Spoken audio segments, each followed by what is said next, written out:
बिस्मिल्लाहिर्रहमानिर्रहीम।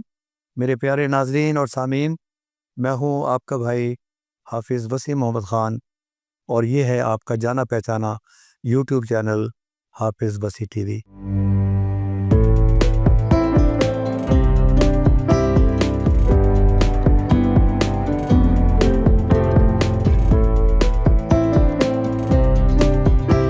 नाजरीन, मौलाना रूमी का कहना यह है, सच्चाई और अच्छाई की तलाश में आप पूरी दुनिया घूम लें, अगर वो आप में नहीं है तो इंशाल्लाह आपको कहीं भी नहीं मिलेगी। ये हिकायत रूमी में इसका तज़किरा है और यही बात बुल्ले शाह ने भी फरमाई है कि लोग बुल्ले नो मती देंदे, बुले अजा मसीती, मसीत गयो पर कुछ नहीं लभदा, जे दिलो नमाज ना नहीं थी, ते बुल्ले शाह रब अंदरू लभदा, जे दिलो जाए पली थी। आज का प्रोग्राम जो है वो एक बुनियादी ज़रूरत है हमारी और वो है ज़मीन की इस्लाह। अब हालत ये है कि इनपुट्स खादों का इस्तेमाल ज़्यादा हो गया है, जिसके नतीजे में कास्ट ऑफ प्रोडक्शन बढ़ गई है और गवर्नमेंट ने किसानों के सर से हाथ खींच लिया है। 2200-2300 रुपये पर किसान गंदम बेचने पर मजबूर है।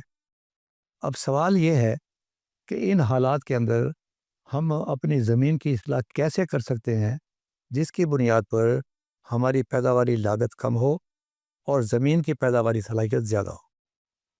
तो आज मेरे मेहमान हैं जनाब खालिद महमूद ख़ान साहब और ये एक प्रैक्टिकल फार्मर हैं।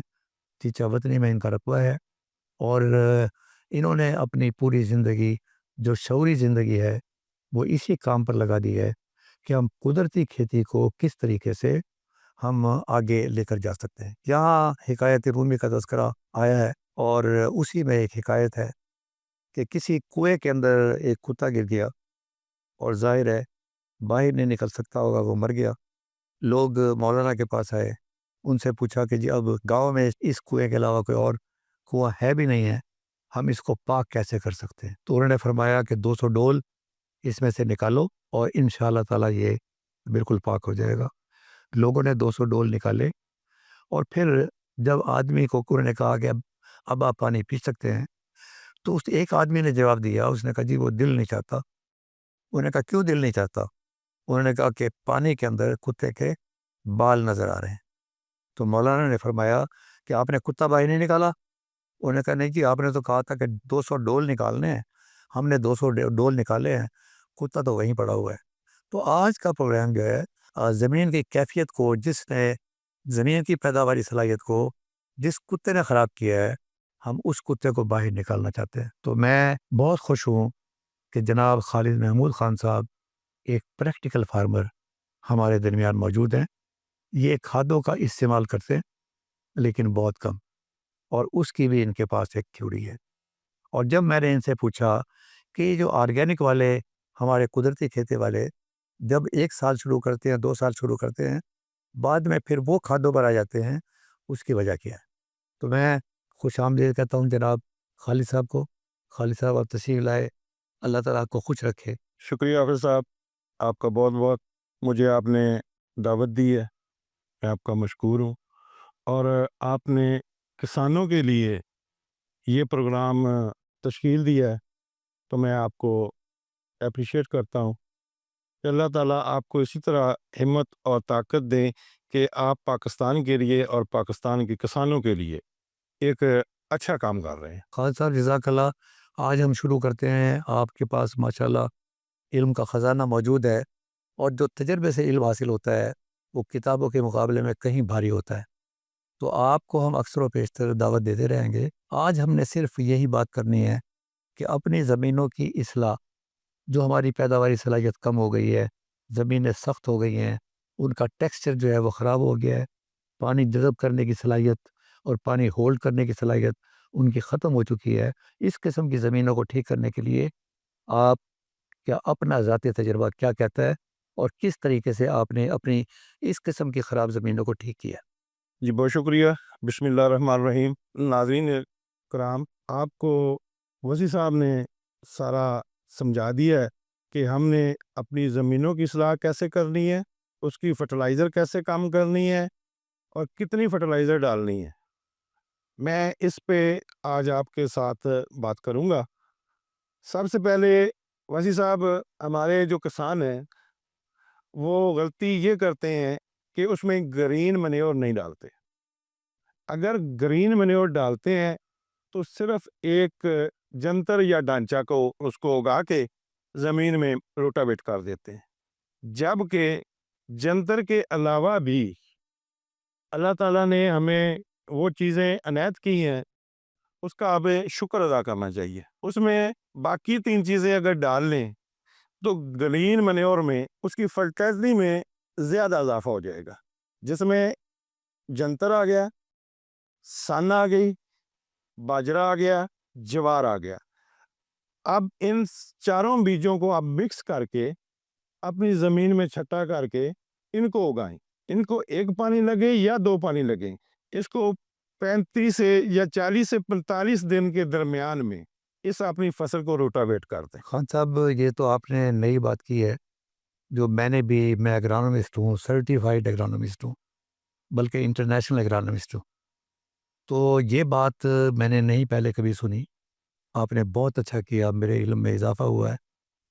ये मुझे बताया है आगे चलने से पहले कि ये पहले हम सान इस्तेमाल करते थे, हम जंतर इस्तेमाल करते थे। अब आपने फरमाया इसमें ज्वार भी डालना है, इसमें बाजरा भी डालना है, तिल भी डालने हैं। तिल भी डालना है। इन सब चीज़ों को हमने मिला के हमने छटा करना है, और जब 45 दिन की फसल हो जाए उसके बाद रोटावेटर रोटावेट कर देना। कितनी कितनी क्वांटिटी का बीज डालना है? ये जैसे हम मैक्सिमम डालते हैं 10 केजी या 15 केजी जंतर का डालते हैं, क्योंकि ये ज्वार का बीज भी मोटा होता है, इसमें तिल का बीज ज़रा कम होता है।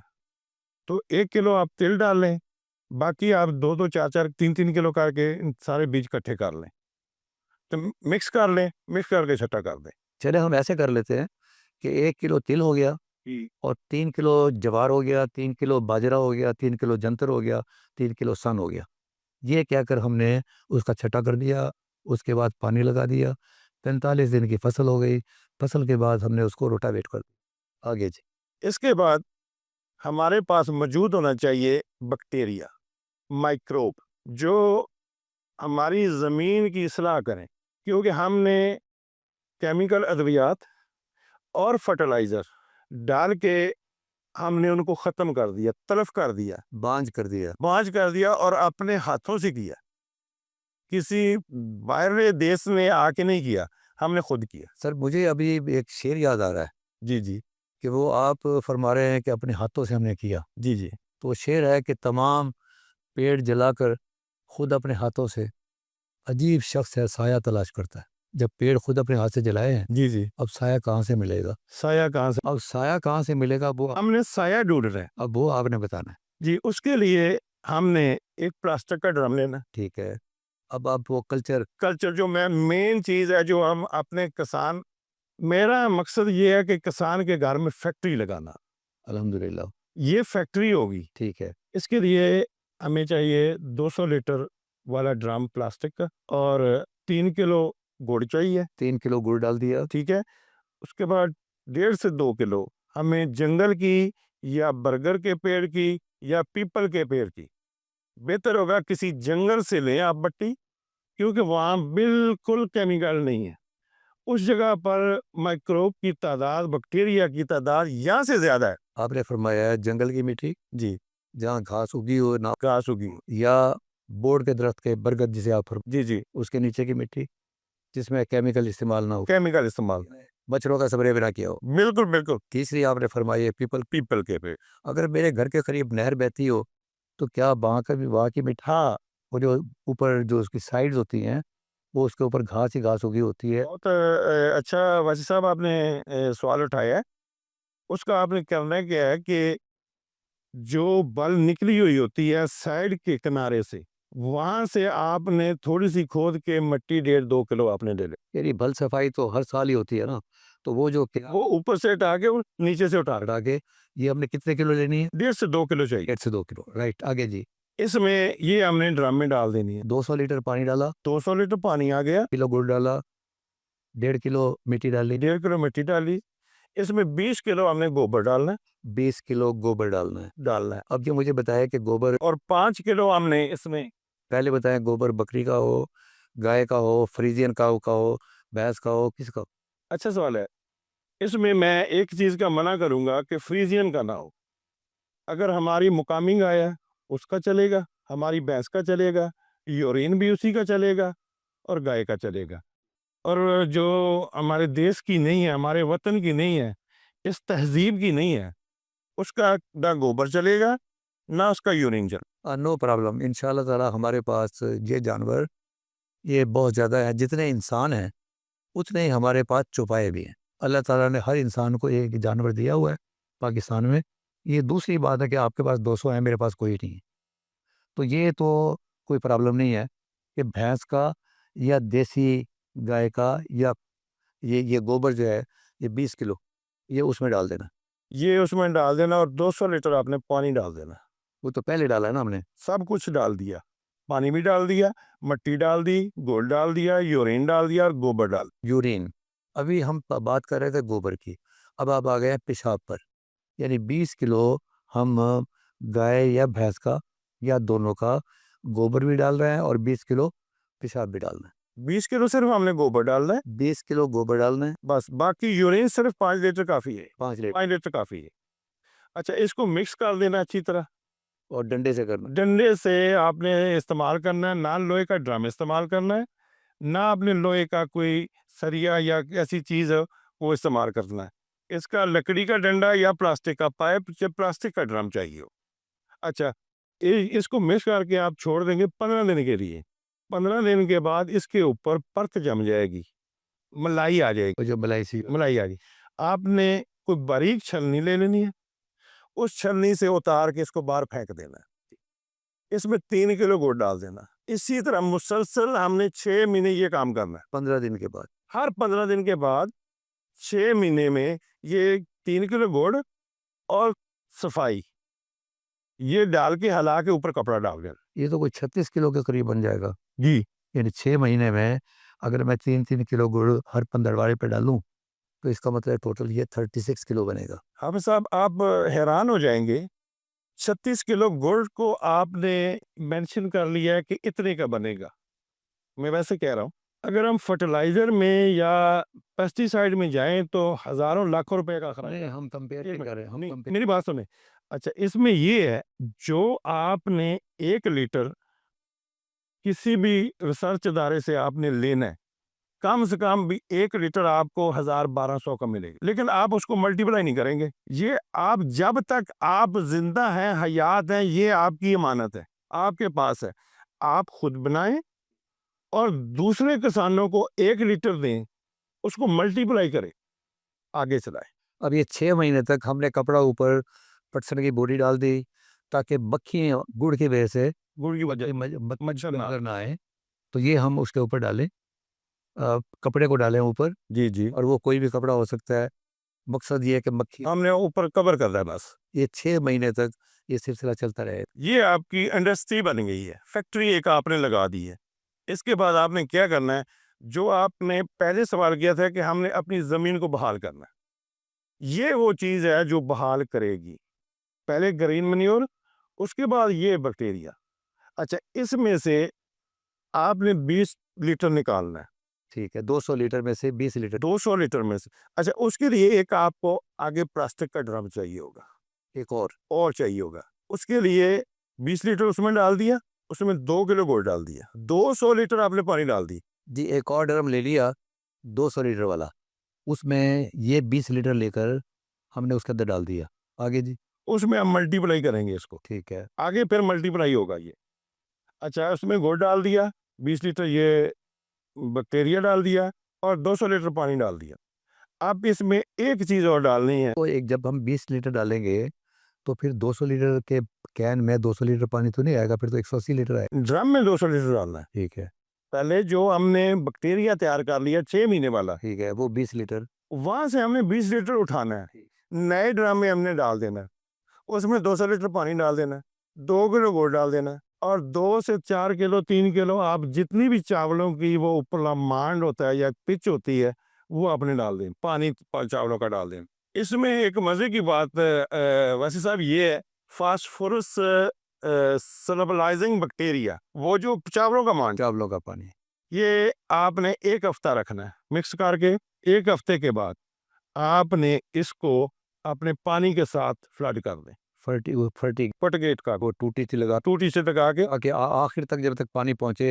ये 200 लीटर आपका खेत में जाना चाहिए। जो आपने बाहर से खरीद के बैक्टीरिया एक-एक डालना है, तो हमने सारे इकट्ठे डाल दिए। जो 1 साल में पूरे होने हैं, हमने एक दफ़ा दे दिए। अच्छा, इसके बाद आपने एक खाली ड्रम और ले लेना है, जो मैंने आपको बताया था कि लाल पानी, रूह अफ़ज़ा। अगर हम रूह अफ़ज़ा पीते हैं, अपने दोस्तों को, मेहमानों को पिलाते हैं, तो हम अपनी ज़मीन को भी तो देना चाहिए ना। वो भी तो माँगती है, लेकिन हम समझ नहीं सके। हम अपनी सॉइल को नहीं समझ सके कि हमारी सॉइल की कंडीशन का सब क्या है। इसके बारे में किसी को सोच नहीं आई। अब हमने क्या करना है कि अपने ही खेत की जो घास है, वेस्ट है, खुशक, वो लेनी है और उसमें 20 किलो आपने गोबर लेना है। मतलब तीसरा ड्रम, तीसरा ड्रम पहले वाला कल्चर वाला हो गया, बैक्टीरिया वाला हो गया, दूसरे वाला जिसके ज़रिए आपने फ्लड करना है, तीसरा एक और आपने रख लिया और उसके अंदर आपने पानी डाल दिया। पानी डाल दिया। अच्छा, उसमें 2 किलो गुड़ डालना है, 20 किलो गोबर, 20 किलो गोबर, बाकी जितनी वेस्ट हो, पहले नीचे आपने घास डाल देनी है। कोई भी जिस किस्म की भी घास हो, वो चलेगी। उसके ऊपर थोड़ा-सा आपने और जिसे हम बाकियात कहते हैं, बाकियात कहते हैं, वो भी जो जो सुडे जो भी है, आपको सूखी मिले, मिले वो आपने उठाकर पहले ड्रम में ड्रम में डाल, उसके ऊपर आपने थोड़ा-सा गोबर डाल देना, थोड़ा-सा गुड़ डाल देना। उसके बाद फिर आपने घास डाल देनी है, फिर आपने गोबर डाल देना है, थोड़ा गुड़ डाल देना। इसी तरह तय तय दर तय तय दर तय उसको डाल के आपने उसमें 200 लीटर पानी आता है, 200 लीटर डाल दें, 180 लीटर आता है, 180 लीटर डाल दें। इसको आपने 28 दिन के लिए 28 दिन, ये 28 दिन में आपका रूह अफ़ज़ा तैयार हो जाए। ताकि वो सारा का सारा जो आपने खुश्क घास डाला है, वो अच्छी तरीके से डिकम्पोज़ हो जाए। डिकम्पोज़ होगा और उसमें से हार्मोन निकलेंगे, अच्छे-अच्छे, जो हमारी ज़मीन की ज़रूरत है। क्योंकि हमने ज़मीन की सलाह करनी है ना। तो सबसे पहले जो मेन पॉइंट है ये ग्रीन मैन्योर हो गया और ये बैक्टीरिया हो गया, ये रूह अफ़ज़ा हो गया, लाल शरबत हो गया, ये हमने डाल देना। 28 दिन के बाद आप इकट्ठे भी डाल सकते हैं, अकेले भी डाल सकते इसमें कितना टोटल गुड़ कितना आएगा इसमें? हैं। इसमें 2 किलो सिर्फ 2 किलो है सिर्फ इसमें 2 किलो आएगा। ये घास वाले में और घास में, और ये कलर इसका लाल सा हो जाएगा। कलर लाल हो जाएगा, पानी का कलर लाल हो, की बुनियाद पे आप रूह अफ़ज़ा रूह अफ़ज़ा का। अब इन दोनों को मिलाकर वो पहला बैक्टीरिया वाला भी जो आपने दूसरा ड्रम के अंदर डाला है 20 लीटर, और ये भी, इस दोनों को मिलाकर या अलग-अलग आप फर्टिगेट करते हैं। जैसे आपको टाइम मिले, जैसे मुनासिब समझे आप डाल दें। अब क्या एक्शन क्या होगा इसके बाद? अब यहाँ क्या एक्शन आता है कि किसान यहाँ पर एक और गलती करता है। वो गलती ये है, या तो मक्की की काश्त कर देता है या गंदम की काश्त करता है। हमने ना मक्की काश्त करनी है, ना गंदम काश्त करनी है। जहाँ से किसान फेल होता है, हम उस चीज़ को पकड़ना है। उस गलती को कैसे सुधारें? उसको सुधारने का बेहतरीन तरीका है, ये सब चीज़ें ग्रीन मैन्योर, ये सब चीज़ें डाल के आपने दाल वाली फसलें कोशिश करनी है कि आप दाल वाली फसलें काश्त करें। अच्छा, मुझे जो बात आपकी समझ में आ रही है, खान साहब अल्लाह ताला आपको खुश रखे, ये हम जब डॉक्टर के पास जाते हैं ना, तो वो ये कहता है कि जी एंटीबायोटिक है, ये 5 दिन इस्तेमाल होगी, 7 दिन इस्तेमाल होगी, 9 दिन इस्तेमाल होगी या 3 दिन इस्तेमाल होगी। तो आप ये फरमा रहे हैं कि जब आपने ये नेक काम करना है, ज़मीन की इस्लाह का, तो एकदम आप मेज़ पे और पोटैटो पे और गन्नों पे ना जाएँ। तो पहले आप ये काम करके दालों पर जाएँ, ठीक है? और दालों का मतलब ये हुआ कि कोई-सी भी दाल, ग्वारा भी हो सकता है उसके अंदर, सोयाबीन भी हो सकती है, उसके अंदर आपकी मसूर की दाल भी हो सकती है, माँस की और मूँग की ख़ास तौर पर इस एरिया के अंदर ये मूँग की दाल होती है। मतलब ये दालें इस्तेमाल करते हैं। दाल वाली फसलें इस्तेमाल करें। अगर आप दाल वाली फसलें नहीं इस्तेमाल करना चाहते, आपका ज़ेन नहीं है उस तरफ, आपका ज़ेन वेजिटेबल की तरफ है, सब्जियात की तरफ है, आप सब्जियात काश्त करें। कि आपको हम हकीम के तौर पर यहाँ पर लेकर आए हैं, और अगर हकीम की बात पर अमल ना किया जाए, तो वो नुस्खा काम नहीं करता। हम चाहते हैं कि मेरे नाज़रीन जो है, वो आपके नुस्खे पे पूरा-पूरा अमल करें, ताकि हम बता सकें कि एक नेक आदमी आया था, उसने हमें सही रास्ते पे लगा दिया। साहब, मैं जो ये चीज़ें बता रहा हूँ ना, आप गूगल पे रिसर्च कर लें, आपको ये चीज़ें ये मेरी बातें आपको कहीं नहीं मिलेंगी। इंशाल्लाह जब ये वीडियो अपलोड होगा तो फिर लोग, कोई दूसरा आदमी ये नहीं कहेगा कि ये कहीं गूगल पे नहीं मिलेगा और यूट्यूब पे नहीं मिलेगा। ये अच्छा नहीं, भलाई का काम है, लोग करेंगे। और लोगों का जो मैं सोच रहा हूँ, जो आपने पहले बात फरमाई थी कि इतने रुपयों का फर्टिलाइज़र, इतने रुपए का केमिकल, उससे आदमी को निजात मिलेगी। वो जो अब लोग रो रहे हैं कि जी गंदम पर जितने पैसे हमने लगाए हैं, इतने तो हमें घर भी भरा नहीं खाता जिस कीमत पर गंदम बिक रही है। तो ये अच्छी बात है कि ये कास्ट ऑफ प्रोडक्शन कम हो जाएगी, एट द सेम टाइम पैदावारी सलाहियत बढ़ेगी।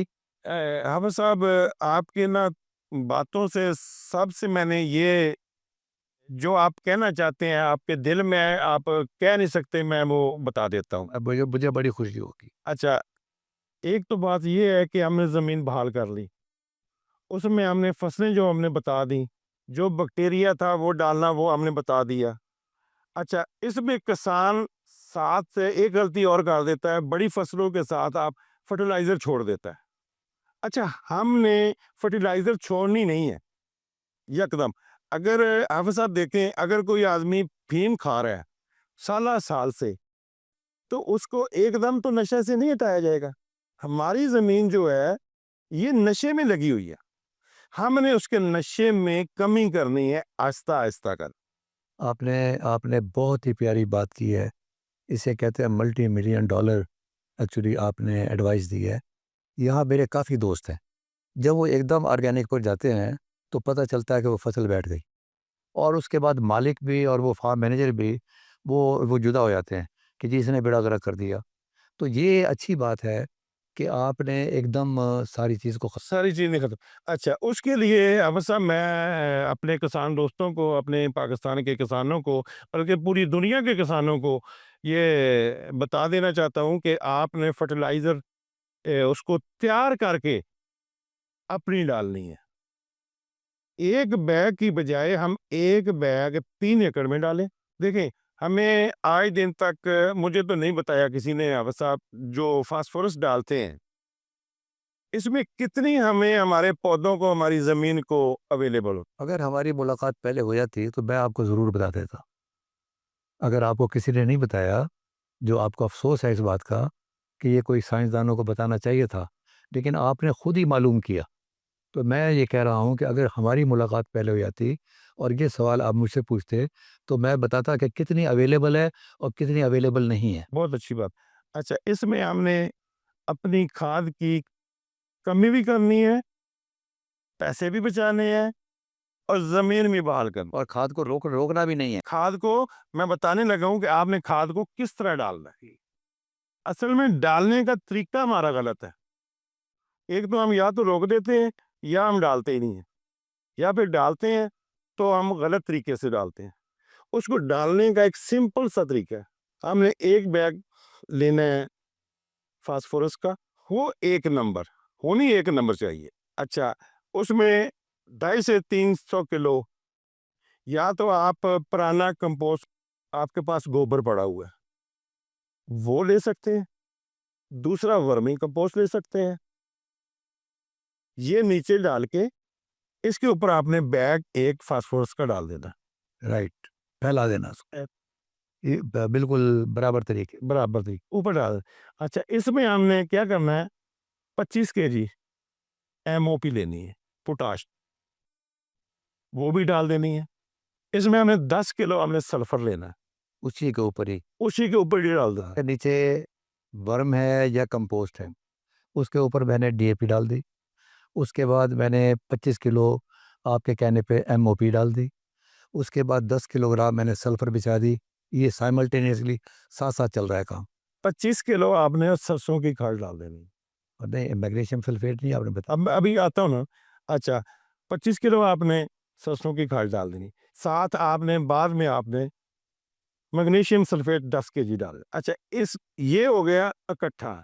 जैसे हम बजरी या रेत में सीमेंट मिक्स करते हैं, हमें ऐसे मिक्स करना है। करना किस तरह? हमें इसमें या तो गुड़ मिल जाए, अगर गुड़ उस वक़्त महँगा है, इसमें आप मुनासिब शीरा इस्तेमाल कर सकते हैं। 4 से 5 किलो आपने शीरा ले लेना। अगर आपके पास करते हैं वो पानी के अंदर मिला के उसको स्प्रे कर देना उसके ऊपर। मैं बता रहा हूँ। अच्छा, अगर आपके पास कल्चर हो कोई बैक्टीरिया वाला, ये शीरा उसमें या गुड़ आप उसमें डाल दें, मिक्स कर दें। अगर आपके पास यूरिन पड़ा हुआ है, फालतू है, तो उसमें डाल दें। डाल के मिक्स करके ये इस इतने मटेरियल के लिए 30 से 35 किलो पानी की ज़रूरत होगी। अगर बैक्टीरिया है तो बैक्टीरिया 35 किलो ले लेना या 30 किलो ले लेना। अगर बैक्टीरिया आपके पास कोई भी नहीं है तो आपने पानी सादा ले लेना, ये मिक्स कर लेना, यूरिन मिल जाए उसमें मिक्स कर लें, ये उसके ऊपर डाल देना है डब्बे के साथ, गिलास के साथ, उसमें नमी आ जाएगी। अच्छा, यहाँ पर एक बात मैं किसानों को जो समझ नहीं आएगी, जो सरसों की खल है उसको हमने क्या करना है, पहले ज़मीन में बिछा के घंटा 2 घंटे थोड़ा सा पानी का छिड़काव कर दें, थोड़ी सी नमी दे दें ताकि वो थोड़ी नरम हो जाए, वो ऊपर डाल दें। पानी डाल के ये सब चीज़ें इसको आपने मिक्स कर लेना है कस्सी की मदद से, मिक्स हो जाएगी। आपने नीचे तिरपाल बिछा लेनी है या पॉलीथीन छापर ले लेना है, ये हमने उस पे दे देनी। अच्छा, इसमें मॉइस्चर जो है, नमी, वो कितनी रखनी है, मेन पॉइंट है। इसमें कोई नाइट्रोजन वगैरह नहीं डालनी, कोई जिंक नहीं डालनी। अगर ये दोनों चीज़ें आप डालेंगे, ये गारा बन जाएगा, फिर स्प्रेड करना मुश्किल हो जाएगा, छटा मारना मुश्किल। छत्ता मारना मुश्किल हो जाएगा। इसको नमी देखनी है, मिक्स कर लेना है, जैसे हम रेत में सीमेंट मिक्स करते हैं प्लास्टर के लिए, सेम वही प्रोसीजर है। कट लगा देता है, उसका गोला बनाना है आपने। अगर गोला बन जाए, इतना वक्फा हो, तो आप ऊपर से छोड़े हाथ, आपके हाथ में जब वो गोला गिरे तो बिखर जाए, नमी आपकी ठीक है। अगर वो गोला ऐसे आप फेंकें तो वो पड़ा रहे, तो फिर आपने पानी ज़्यादा डाल दिया, नमी डाल दी ज़्यादा, मेन चीज़ थी। इसको हमने पॉलीथीन छापर में बंद कर देना है 10 दिन के लिए। ये सारी चीज़ जिसमें खाद भी शामिल है और खल भी शामिल है, गुड़ भी शामिल। गुड़ भी शामिल है, यूरिन भी शामिल है। ये जब तैयार हो जाएगी, आपने इसका ऊपर से 10 दिन के बाद छापर हटा देना, गैसेस खारिज होने देनी। जब गैसेस खारिज हो जाए तो इसको कल्टी कर लें। अगर नमी कम है तो हल्के सी मशीन के ज़रिए दे लें या गिलास के डब्बे के ज़रिए पानी की नमी दे के मिक्स कर लें। अच्छा, एक मेन चीज़ जो आपको मैं बताने लगा हूँ, जो खाद फास्फोरस होगी या पोटाश होगी, आप उसको दाना देखेंगे ना, दाने नज़र आएँगे, जब आप उसको देखेंगे ना तो ऐसे तोड़ेंगे ना तो वो खत्म मुलायम हो जाएगा, टूट जाएगा। समझ नहीं लेंगे आपकी खाद की बॉन्डिंग टूट गई है। अच्छा, जब ये खाद आप तैयार कर लें, ये 3 एकड़ में डालनी है। कोशिश करें इसको इतने वज़न को आप ज़रब तक़सीम कर लें कि पर एकड़ कितनी आती है। नहीं, नहीं, बराबर तक़सीम हुआ है, वो तो लोगों को पता होता है कि ये मैंने 3 एकड़ में डालनी है। यहाँ जब हमने डालनी है तो बेहतर तो है ये 3 दफ़ा डालें, 3 एकड़ में। अगर आप 3 दफ़ा नहीं डाल सकते, ना वक़्फ़ा कितना होगा? कोई टाइम वक़्फ़े की कोई मसला नहीं है। अगर आप 2 दफ़ा डाल सकते हैं, उससे भी बेहतर है। नहीं, हम 3 मरतबा डालें, नो प्रॉब्लम, लेकिन आप मुझे अगर कोई किसान कहता है कि मैं नहीं एक ही तरफ डालनी है, अगर इसको हम थोड़ा-थोड़ा करके डालेंगे ना, इसके कमाल के बेहतरीन रिज़ल्ट आएँगे। बिल बन गया है और आपने फरमाया कि 3 एकड़ के लिए, जो पहले आप 1 एकड़ में डालते थे, वो 3 एकड़ के लिए। एकड़ के लिए, अब इसका मतलब ये है कि मैं बराबर तक़सीम करूँ और 3 एकड़ में डाल दूँ मैं। हाँ, इसमें ना 2 चीज़ें मैं भूल गया था, वो मैं अभी आपको बताता हूँ। एक तो फुलविक एसिड पाउडर शक्ल में होता है, 2 किलो वो भी डालना है। सीवीड मिल जाए 2 किलो वो भी डाल देना है। ऑर्गेनिक है, जो समुंदर से निकाली जो घास होती है, उसमें माइक्रोब होते हैं, ये वो चीज़ है। अच्छा, वो भी इस वो भी इसमें अगर 2-2 किलो डाल लें तो बेहतर है, अगर ना मिले तो कोई इश्यू नहीं। तो इसको हमने पानी के साथ ड्रम में डाल के भी फ्लड कर सकते हैं। छट्टा करना चाहते हैं तो छट्टा कर सकते हैं, इसमें थोड़ी-सी और वर्मी कंपोस्ट डाल के छट्टा कर दें। लेकिन 3 दफ़ा करेंगे ना तो कमाल के रिज़ल्ट होंगे। 3 मरतबा का मैं फसल लगा रहा हूँ, सब्ज़ी या दाल, तो अब ये 3 महीने की फसल है तकरीबन। तो मैं ये वाला जो मटेरियल तैयार किया है, ये मैं उसको एक ये अगर आप बड़ी फसल भी है ना, तो आप 15 दिन के बाद डाल दें, कोई इश्यू नहीं है, यही मैं पूछना चाहता था। कोई इश्यू नहीं है। यानी कि 3 मरतबा अगर आप डालेंगे फसल की ज़िंदगी के दौरान तो ये इंशाअल्लाह ताला आपका भला होगा। पहले आपकी खाद तैयार है, उधर से आपकी फसल तैयार होगी, 25 से 28 दिन में फसल तैयार होगी, इतने में आपकी फर्टिलाइज़र तैयार। ये जो फर्टिलाइज़र आप डालेंगे ये तैयार है, ये पौधा उसी वक़्त उठा लेगा। इसे कहते हैं अवेलेबल और नॉन अवेलेबल। अवेलेबल का मतलब ये है कि मैंने एक चीज़ डाली है और पौधे ने जड़ों के ज़रिए उसको फ़ौरी तौर पर ले लिया है। और नॉन अवेलेबल का मतलब ये है कि मैं अगर शुगर का मरीज़ हूँ, तो मैं चीनी मेरे सामने रखी हुई है, मैं खा नहीं सकता। यानी कि मेरे सर पे भी डाल देंगे, तो मेरी बॉडी इस्तेमाल ये नॉन अवेलेबल कि मैंने फ़ॉस्फ़ोरस डाल दिया है, लेकिन पौधा खा ही नहीं सकता। अब आपने उसको अवेलेबल फ़ॉर्म में बना दिया है कि फ़ौरी तौर पर जो ये आप डालेंगे, तो वो पौधा जो है, उसके रिज़ल्ट फ़ौरी तौर पर दिखाना शुरू कर दे। नाज़रीन, आपने ये सारा प्रोग्राम सुना है कि हमने ज़मीन की इस्लाह कैसे करनी है। मैं शुक्रगुज़ार हूँ खालिद ख़ान साहब का कि इन्होंने वो कुछ बताया है जो ये खुद करते रहते हैं और अक्सर व पेशतर इसमें चीज़ों का इज़ाफ़ा करते रहते हैं, कोई कमी करते रहते हैं। और अब माशाल्लाह इनकी ज़मीन जो है 1/3 हिस्सा जो कॉस्ट ऑफ प्रोडक्शन है, ये जो हम खादों पर और मुख्तलिफ़ केमिकल्स पर ख़र्च करते हैं, तो इनका ख़र्चा उसके मुकाबले में, आपके मुकाबले में तीसरा हिस्सा है। बज़ाहिर तो ये आपको मुश्किल काम लगेगा, लेकिन अगर आपने एक मरतबा कर लिया, तो फिर इंशाअल्लाह ताला आप यूज़ टू हो जाएँगे और आपकी ज़मीनें भी खुश होंगी और इंशाअल्लाह ताला खुशहाली आपका मुक़द्दर होगी। मैं खालिद ख़ान साहब आपका एक मरतबा फिर शुक्रिया अदा करता हूँ और ये आप पहली और आखिरी मरतबा नहीं आ रहे। इंशाअल्लाह ताला हम अक्सर व बेशतर मुख्तलिफ़ इश्यूज़ पर, क्योंकि आप प्रैक्टिकल आदमी हैं, हम आपको बुलाते रहेंगे, तो हमारा दिल ना तोड़िएगा। ठीक है। अच्छा सर, ये बात है ना कि ये तो मैंने आपको साल की मेहनत बना के प्रैक्टिकल दिखा दी है। आपको कुछ भी नहीं करना, सिर्फ़ आपने ये चीज़ें लेनी है, ऐसे-ऐसे जैसे मैंने बताया ऐसे तैयार करके आपने देनी शुरू कर देनी।